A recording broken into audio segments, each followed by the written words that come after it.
Hello again.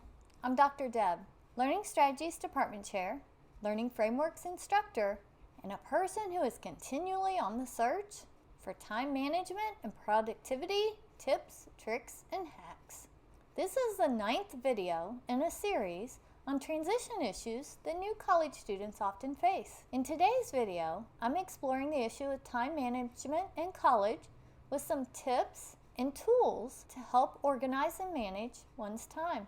I'm also introducing the idea of using positive psychology in your time management techniques and explaining how the learning strategy of interleaving can help your studying become more efficient and productive.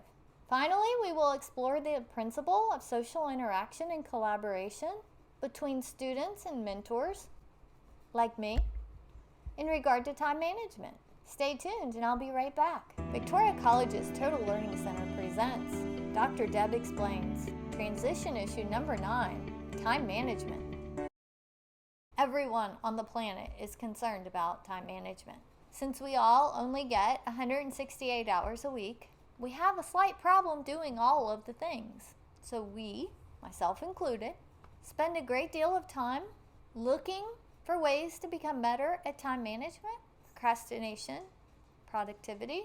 In fact, for some of us, looking for ways to better manage our time and workloads is a huge procrastination technique. But that's beside the point. The issue here is how hard it may be for new college students to learn how to use and manage their time. To help with that, we have 3 tools and 5 tips. The first tool is a semester calendar.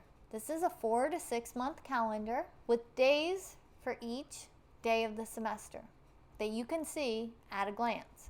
The first tip is to use your syllabi to find all of your assignments and put them onto that semester calendar. This allows you to see when all of your assignments are due throughout the whole entire semester. Then use your personal knowledge to fill in birthdays, special events, things in your personal life. This calendar view allows you to see when you have busy weeks and potential conflicts between your personal life and college. This is where tip number 2 comes in. This semester calendar allows you to prioritize the important big rocks first, your exams, the higher value assignments, etc., over the premiere of the new blockbuster movie. The second tool is a weekly schedule planner. This weekly schedule is generally what you do every week. Your work, classes, eating, sleeping, commuting, errands. Then, in the time that you have left from all your routines and commitments, schedule your weekly study sessions and make these appointments with yourself. The last tool is a weekly calendar. This calendar, unlike the weekly scheduler, is specific to each day of the week. You need 2 columns, a due, D-U-E, column, and a to-do column. At the beginning of a month, you can put all of the assignments that are due in the due, D-U-E, column. The to-do column is for the tasks that you will complete during your daily study sessions. Tip 3 is to begin your homework, papers, projects, assignments as soon as they are assigned. So as soon as essay 3 is assigned, you can break the essay into parts and add each part to the to-do column until the essay is finished. Or you could use backwards planning. Start with the day it is due and work backwards in small chunks. This ensures that you get the assignment done before it's due. Tip 4 is to begin studying for your next exam with the very first lectures. This means that as soon as the new lectures begin, you start reviewing and studying that information. This can also go into your to-do column. Finally, tip 5 is to protect your time so that you can get done what you need to get done and so you can relax and enjoy yourself a bit as well.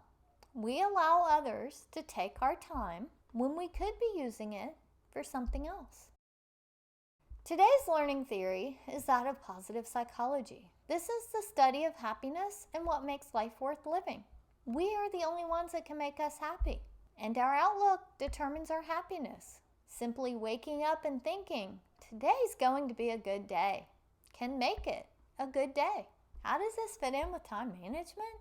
We all have a tendency to look at time management and our tasks with dismay and trepidation. Instead, what if we looked at those items in a different way? What if we decided that we're going to look forward to the work and the learning that we were going to do? Instead of procrastinating and worrying, we could actually study each day and look forward to the exam to prove what we learned and what we know. Interleaving is a great strategy to use with spaced and retrieval practices. It involves switching between concepts, chapters, lectures as you study. For example, if you begin new material on Tuesday, review that material on Tuesday, but also include material from Unit 1 or Unit 3. Mix things up and see what you still remember that you were previously taught. This is not only going to help you learn today's lecture material, but it will help you reinforce what you learned previously in case you need it in the future. The only thing you don't want to do is switch subjects. So as you do your 20 to 30 minute intense study session, focus on the various chapters and sections of history, but don't touch any of your other subjects. Then, when your history study session is over, move on to English and interleave the various stories and essays that you've read during that study session. You may be wondering how this helps with time management. Interleaving helps you review and keeps some information fresh in your memory. When you take your test, the information will be a mix of chapters and lectures. So interleaving allows you to prepare for that exam in a more effective and efficient manner. Cusio's social interaction and collaboration principle with students and mentors is great for this topic. A mentor is someone who's already gone through what you have. This person can be someone who's already graduated with your same degree, someone who is currently working in your career field, or simply someone who has already negotiated all of the obstacles of college. How can this help with time management? Spend some time learning how your mentor handles his or her time and see if those same techniques will work for you. I don't want to take any more of your time than I need to, so that wraps up today's issue.